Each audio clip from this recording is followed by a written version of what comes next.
बिस्मिल्लाहिर्रहमानिर्रहीम। अस्सलाम वालेकुम स्टूडेंट्स।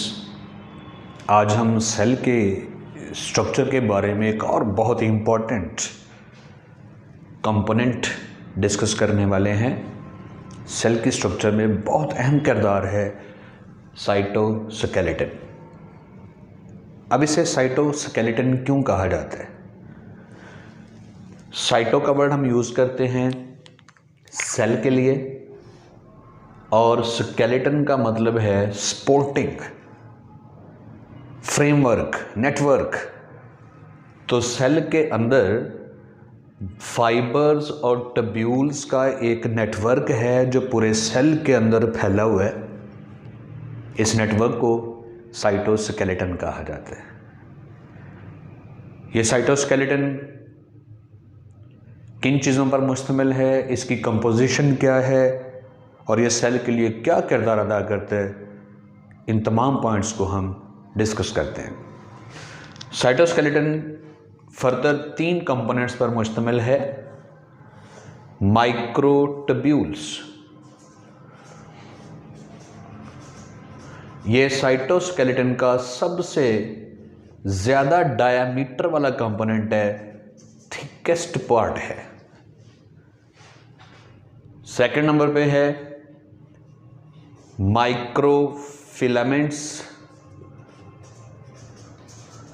ये थिनेस्ट साइटोस्केलेटन पोर्शन है, इसका डायमीटर इंतहाई कम है। और तीसरे नंबर पे है इंटरमीडिएट फिलामेंट्स।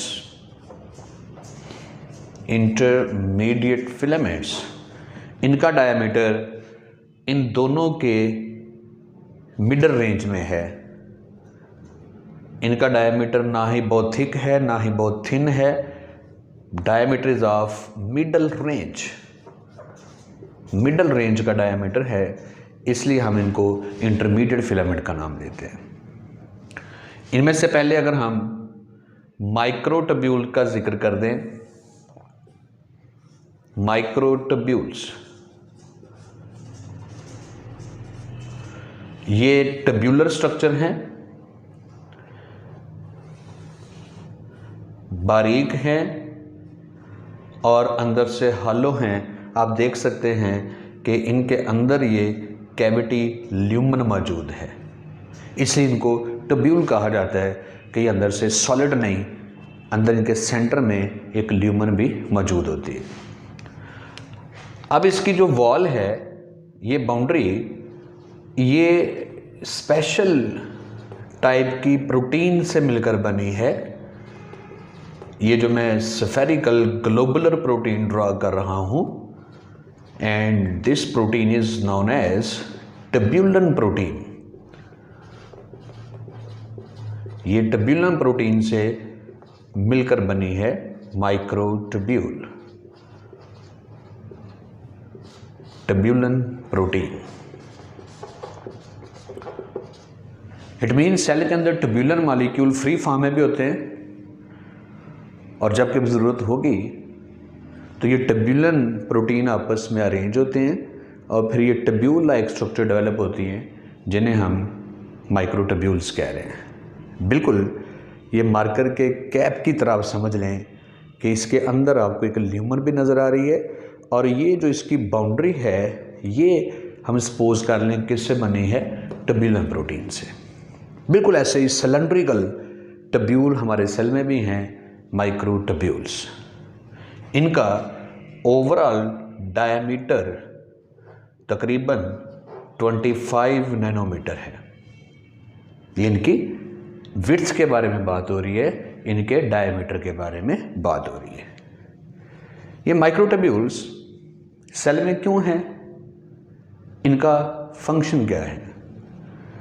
तो इनके फंक्शंस में से बहुत इंपॉर्टेंट फंक्शन दैट इज कि इनके ही अरेंज होने से सेंट्रिओल्स बनते हैं, और ये सेंट्रिओल वही स्ट्रक्चर हैं जो आगे बुनियादी तौर पे सेल डिवीजन में मदद देते हैं, और इसको भी मज़ीद डिटेल से हम बात करेंगे।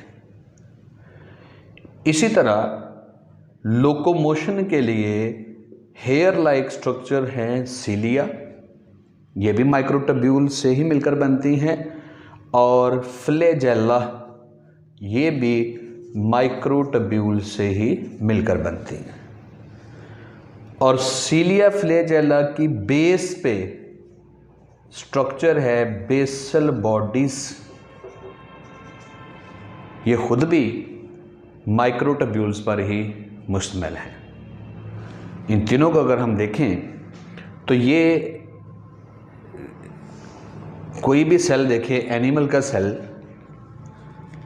तो इसके न्यूक्लियस की बैरूनी सतह पे 2 सेंट्रियोल मौजूद होते हैं, एक हॉरिजेंटल पोजीशन में है और एक वर्टिकल पोजीशन पे है, right angle to each other, ये इनकी अरेंजमेंट होती है। अब इन सेंट्रियोल्स को यहाँ से अलग करके देखा जाए तो इन दोनों के अंदर माइक्रोटब्यूल्स मौजूद होती हैं। वो माइक्रोटब्यूल ये हैं जो मैं रेड कलर में शो कर रहा हूँ। इसी को हम कहते हैं कि centriole actually cluster of microtubules है, चाहे वो वर्टिकल सेंट्रियोल है या हॉरिजेंटल है, दोनों ही माइक्रोटब्यूल से ही मिलकर बने हैं। अब अगर एक सेंट्रियोल को लॉन्गिट्यूडनल सेक्शन में देखा जाए तो एक सिंगल सेंट्रियोल कैसा नज़र आता है, तो वो भी देखिएगा एक सिंगल सेंट्रियोल एक्चुअली कैसे बनता है। पहले ये एक माइक्रोटब्यूल, फिर इसके साथ एक और माइक्रोटब्यूल और एक माइक्रोटब्यूल इस साइड पे, और इन माइक्रोटब्यूल्स के फिर आपस में कनेक्शंस भी हैं। ये माइक्रोटब्यूल्स का 3 माइक्रोटब्यूल का एक यूनिट बना है, दैट इज ट्रिपलेट, और इसको ट्रिपलेट नंबर 1 कह दिया हमने, ट्रिपलेट नंबर 1। इसी तरह इसके करीब ही ऐसी ही 3 माइक्रोटब्यूल का एक और क्लस्टर है, एक और ट्रिपलेट है, दिस वन, और इनको भी ये कनेक्शन के जरिए जोड़ा गया है।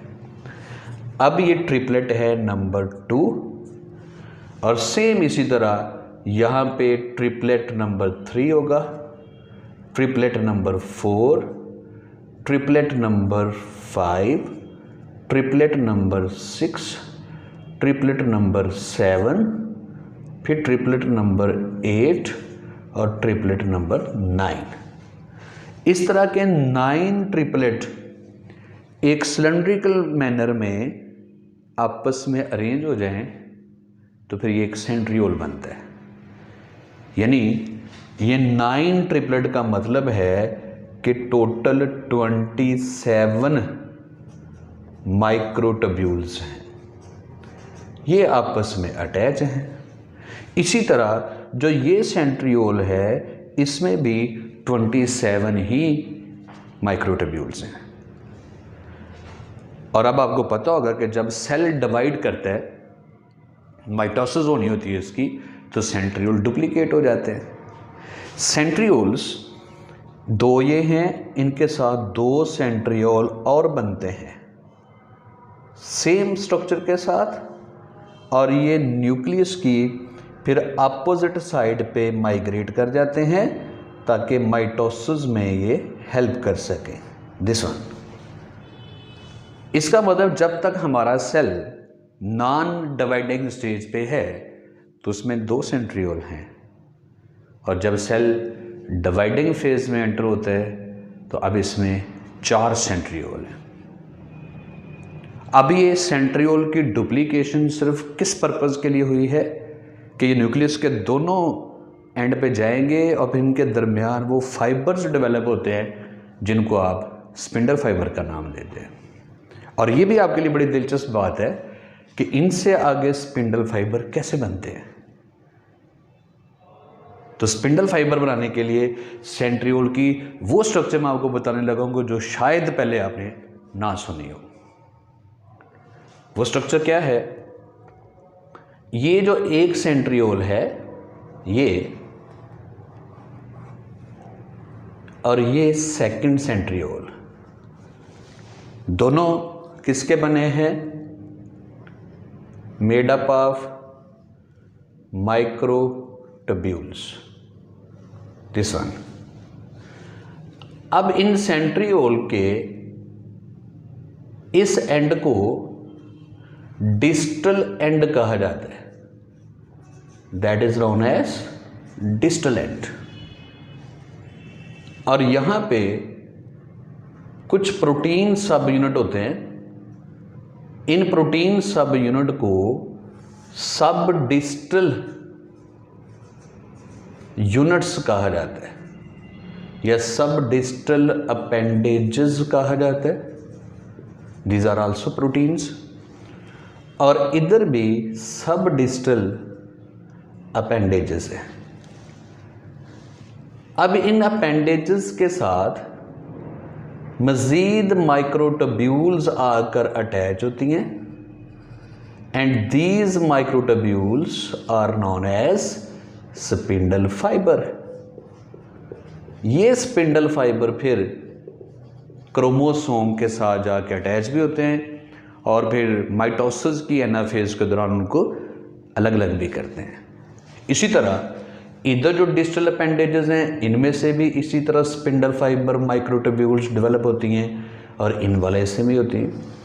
और ये याद रहे कि सेंट्रियोल सिलेंड्रिकल स्ट्रक्चर है, बिल्कुल इस तरह से। अगर डिस्टल अपेंडेजेस इधर आप वाली साइड पे हैं तो इधर से भी स्पिंडल फाइबर निकलेंगे, राइट साइड से भी, लेफ्ट साइड से भी, और जो मेरे वाली साइड है यहां से भी। तो इस सिलेंड्रिकल सेंट्रियोल में से इसके चारों तरफ से ये स्पिंडल फाइबर डेवलप होते हैं जो भी माइटोसिस में हेल्प करेंगे। अब सेंट्रियोल का काम सिर्फ स्पिंडल फाइबर बनाकर क्रोमोसोम की सेपरेशन ही करना नहीं है, बल्कि साइटोकाइनेसिस में सेल को तोड़ना, सेल की डिवीजन बिल्कुल सेंटर से होगी या थोड़ी अनइक्वल डिवीजन होगी। साइटोकाइनेसिस के लिए वो जो रिंग बनती है क्लीवेज फरो, उसकी लोकेशन का फैसला भी किसके थ्रू होता है? सेंट्रियोल के थ्रू होता है। क्रोमोसोम की सेपरेशन करते हैं तो ये हेल्प कर रहे हैं माइटोसिस की कैरियोकाइनेसिस स्टेज में, और ये क्लीवेज फरो की पोजीशन का फैसला करते हैं, ये माइटोसिस की साइटोकाइनेसिस में हेल्प करते हैं। इन शॉर्ट कैरियोकाइनेसिस में भी इन्वॉल्व हैं और साइटोकाइनेसिस में भी इन्वॉल्व हैं। तो ये तो बात हो गई सेंट्रियोल्स की कि माइक्रोट्यूब्यूल की वजह से बनते हैं। अब बात कर लेते हैं सीलिया और फ्लैजेला की। अब अगर आप एक ऑर्गेनिज्म से वाकिफ हैं पहले, दैट इज पैरामीशियम। ये यूनिसेलुलर एक ऑर्गेनिज्म है, प्रोटोजोन, पैरामीशियम। इसकी प्लाज्मा मेम्ब्रेन से बाहर ये प्रोजेक्शंस निकली हैं, कम लेंथ है और हेयर लाइक हैं। इन स्ट्रक्चर्स को सीलिया कहा जाता है, शॉर्ट हेयर लाइक स्ट्रक्चर सीलिया।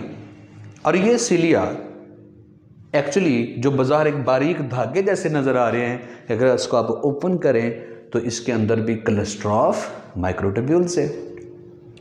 अब ये सीलियम जहाँ से निकल रहा है, हर सीलियम की बेस के ऊपर एक स्ट्रक्चर है बेसल बॉडी, और बेसल बॉडी खुद भी किस पे मुश्तमिल है? माइक्रोट्यूब्यूल। यानी पहले सेल के अंदर बेसल बॉडी डेवलप होती है माइक्रोट्यूब्यूल्स के इकट्ठे होने से, फिर उन बेसल बॉडी में से माइक्रोट्यूब्यूल्स की बाहर प्रोजेक्शन होती है और फिर वो सीलियम की शक्ल अख्तियार करते हैं। बिल्कुल सेम कंडीशन आपने यूग्लिना में देखी होगी कि यूग्लिना भी एक यूनिसेलुलर ऑर्गेनिज्म है, लेकिन इसमें लोकोमोशन करने के लिए ये एक विप लाइक स्ट्रक्चर होती है, long, and this is known as flagellum. और ये फ्लैजेलम खुद भी किस पर मुश्तमिल है? माइक्रोट्यूब्यूल्स पर, और फ्लैजेलम की बेस पर भी मौजूद है बेसल बॉडी। यानी हम ये कह सकते हैं कि पहले बेसल बॉडी डेवलप होती हैं, फिर उनसे आगे सीलिया या फ्लैजेलम डेवलप होते हैं। तो माइक्रोट्यूब्यूल्स के फंक्शन क्या हुए कि इनके अरेंज होने से सेंट्रियोल्स बनते हैं, इनके अरेंज होने से बेसल बॉडीज बनती हैं, इनके अरेंज होने से फ्लैजेला बनते हैं। और सबसे बेहतरीन फंक्शन माइक्रोट्यूब्यूल्स का कि ये ऑर्गेनेली की मूवमेंट भी करवाते हैं। अब ये ऑर्गेनेली की मूवमेंट कैसे करवाते हैं, ये इंतहाई इंटरेस्टिंग फिनोमिनन है। पहले तो हमें एविडेंस चाहिए कि क्या वाकई ही सेल के अंदर ऑर्गेनेली मूव करती हैं और माइक्रोट्यूब्यूल की मदद से करती हैं। प्लांट की साइटोकाइनेसिस अगर आपको याद हो कि वहां पे क्लीवेज फरो नहीं बनती, प्लांट की साइटोकाइनेसिस के लिए सेल के सेंटर में गोल्जी वेसिकल्स आकर अरेंज होते हैं। ये सेल वॉल है, माइटोसिस की कैरियोकाइनेसिस हो चुकी, न्यूक्लियस बन चुके हैं। अब प्लांट के सेल ने सेंटर से टूटना है, लेकिन यहां पे मैंने बताया क्लीवेज फरो नहीं बनेगी, बल्कि यहां पे क्या होगा, पहले सेल के सेंटर में माइक्रोट्यूब्यूल्स आकर अरेंज होती हैं, ये इस तरह से, और इन माइक्रोट्यूब्यूल्स को मिड जोन माइक्रोट्यूब्यूल्स कहा जाता है। Mid zone microtubules. अब ये माइक्रोट्यूब्यूल्स पटरी की तरह काम करते हैं। अब पटरी की तरह जब ये काम करेंगे तो इनके ऊपर फिसलती हुई कोई ऑर्गेनेली सेंटर में आकर रेंज होगी। वो ऑर्गेनेली कौन सी हैं? न्यूक्लियस के करीब हैं जी गोल्जी अपरेटस, इधर भी, और इधर भी है गोल्जी अपरेटस, ये गोल्जी अपरेटस ऑर्गेनेली। अब यहां से वेसिकल्स निकलते हैं, गोल्जी वेसिकल्स इधर से भी, और ये वेसिकल्स इन माइक्रोट्यूब्यूल के ऊपर सवार होते हैं और मूव करते हुए ये वेसिकल सेल के सेंटर में आकर अरेंज हो जाते हैं, और ये जो स्ट्रक्चर बन जाती है that is known as cell plate. फिर यहां से साइटोकाइनेसिस होती है और सेल दो सेल में तकसीम हो जाते हैं। इसको आप ऐसे समझिए कि अगर ये मिड जोन माइक्रोट्यूब्यूल है, this one mid zone microtubule, और इसके ऊपर पहले एक प्रोटीन आके अटैच होती है, दैट इज मोटर प्रोटीन, और ये मोटर प्रोटीन जो है इसके ऊपर गोल्जी वेसिकल्स अटैच होते हैं, दैट इज गोल्जी वेसिकल। अब ये मोटर प्रोटीन ये माइक्रोट्यूब्यूल के ऊपर मूव करती है और साथ गोल्जी वेसिकल भी मूव करेगा, और अनटिल कि सेल के सेंटर में पहुंचकर सेल प्लेट की शक्ल अख्तियार कर लेगा। तो माइक्रोट्यूब्यूल ट्रेल की तरह काम करे, एक पटरी की तरह, और इसके ऊपर मोटर प्रोटीन और गोल्जी वेसिकल ट्रेन की तरह मूव कर रहे हैं। इसे हम कहते हैं मूवमेंट ऑफ ऑर्गेनेलिस। तो यकीनन ये आपके लिए एक इंटरेस्टिंग फिनोमिनन होगा। अब हम बात करते हैं जी साइटोस्केलेटन के सेकंड पार्ट, माइक्रोफिलामेंट। माइक्रोफिलामेंट जो हैं इनका क्या रोल है? माइक्रोफिलामेंट की बात कर लें, माइक्रोफिलामेंट्स, नाम से आप गेस कर सकते हैं कि ये हॉलो स्ट्रक्चर नहीं है, ये बारीक धागे जैसी हैं, सॉलिड फाइबर्स है, और सिंपल इन फाइबर्स को आप इस तरह से शो कर सकते हैं, थिन फाइबर्स ये।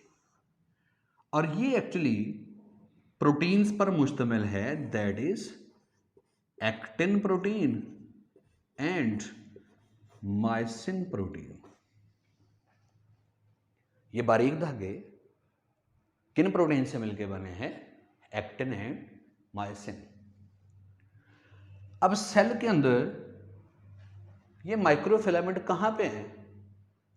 अगर तो हम बात कर रहे हैं स्केलेटल मसल सेल की या मसल सेल सिंपल, तो मसल सेल के अंदर इन दोनों प्रोटीन ने आपस में इंटरेक्ट करना है और इनके इंटरेक्शन से मसल कंट्रैक्ट करेगा।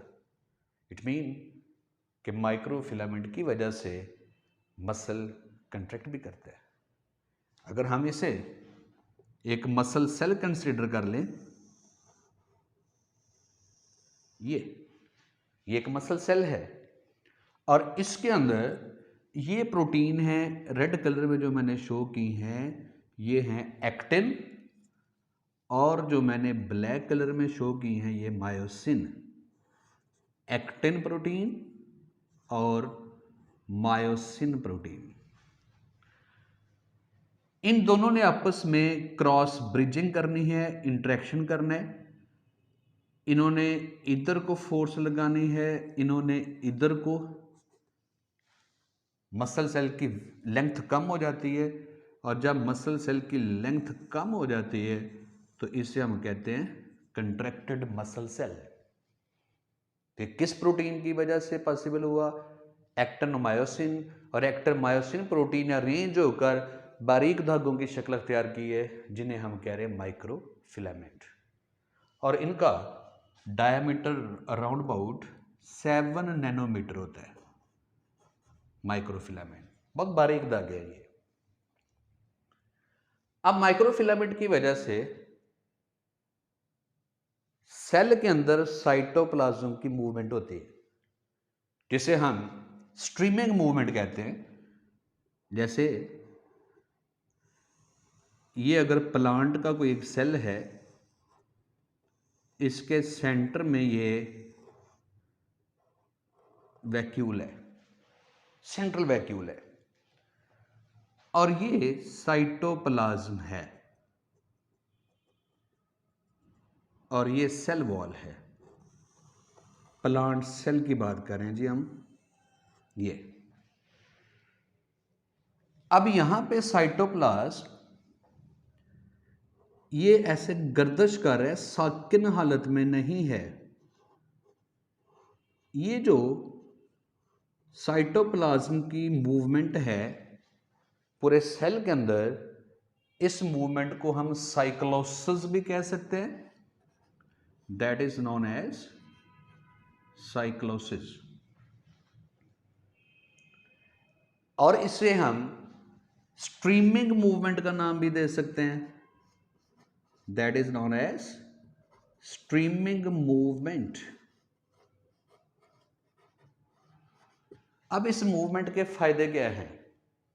एक तो जो स्मॉल साइज की ऑर्गेनेलीज हैं वो अपनी जगह चेंज कर लेगी, और दूसरा साइटोप्लाज्म में जो मुख्तलिफ न्यूट्रिएंट हैं, केमिकल कंपाउंड हैं, उनकी इक्वल डिस्ट्रीब्यूशन हो जाती है।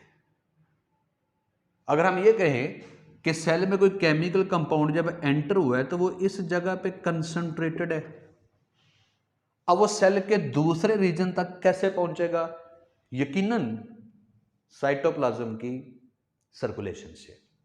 इस सर्कुलेशन को हम क्या कह रहे हैं? Streaming movement.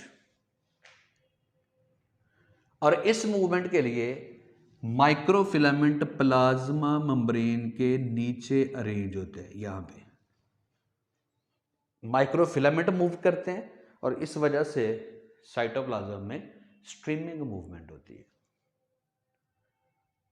और माइक्रोफिलामेंट का बेहतरीन फंक्शन अमीबा में मिलेगा। अमीबा की मूवमेंट में हम जानते हैं कि अमीबा कैसे मूव करता है, सूडोपोडिया की मदद से। देखिए सूडोपोडिया बनते कैसे हैं, ज़रा इधर देखिएगा। ये हमारे पास अमीबा सेल है, यहां पे साइटोप्लाज्म है और प्लाज्मा मेम्ब्रेन के नीचे ये माइक्रोफिलामेंट्स अरेंज हैं ये। और अमीबा इस डायरेक्शन में मूव करना चाहता है, इस डायरेक्शन में।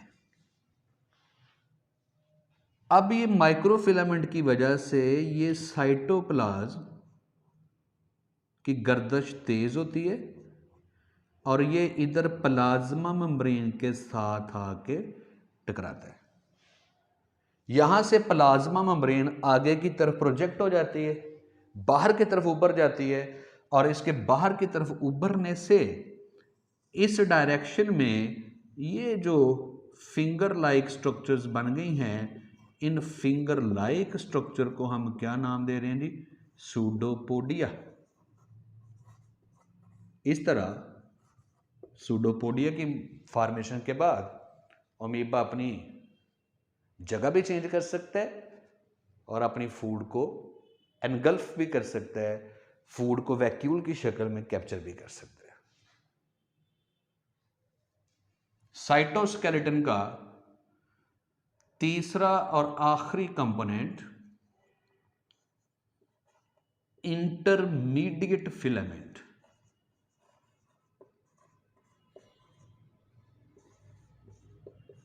इनका डायमीटर राउंड अबाउट 12 नैनोमीटर के करीब है, यानी इनकी मोटाई, इनका डायमीटर इन दोनों के दरमियान में, मिड रेंज में। अब ये सेल में किधर है? ये सेल के अंदर एक नेटवर्क जाल की शक्ल में तमाम ऑर्गेनेल्स को घेरे हुए है। ऑर्गेनेल्स को इसने जकड़ के रखा हुआ है और ये सेल की शेप को मेंटेन करते हैं। बिल्कुल वैसे ही जैसे हमारी फिंगर को इस तरह इरेक्ट पोजीशन में किसने रखा है? बोन्स ने, अंदर बोन्स ने सपोर्ट दी है। बिल्कुल इसी तरह सेल को अंदर से सपोर्ट किसने दी है? जो उसको श्रिंक नहीं होने दे रहा, इसको कोलैप्स नहीं होने दे रहा, वो इंटरमीडिएट फिलामेंट्स हैं। और ये सेल के अंदर जब स्ट्रेच आता है तो इस स्ट्रेच को बर्दाश्त सेल कर लेता है, सेल टूटता नहीं, फटता नहीं। ये किसकी बदौलत है? Intermediate filament. इसलिए हम कहते हैं कि सेल में कोई भी टेंशन या कोई भी स्ट्रेच आएगा तो इंटरमीडिएट फिलामेंट की वजह से सेल की शेप मेंटेन रहती है। That's all about cytoskeleton. आपके लिए एक क्वेश्चन छोड़े जा रहा हूं, फिर किसी लेक्चर में इसके ऊपर बात भी करेंगे। वो ये कि न्यूक्लियस के बाहर वाली सतह पे जो ये दो सेंट्रियोल हैं, ये दोनों एक जगह पे इकट्ठे कैसे हैं? ये दोनों एक दूसरे से दूर क्यों नहीं हट जाते? दूसरा क्वेश्चन, इन दोनों की जगह फिक्स क्यों है? अगर साइटोप्लाज्म गर्दिश कर रहा है तो ये सेंट्रियोल खुद ही अपनी जगह चेंज कर हर वक्त अपनी जगह क्यों नहीं चेंज करते रहते? ये दो सवाल आपके लिए जी। फिर मुलाकात होगी आपसे, अपना ख्याल रखिएगा। अल्लाह हाफिज।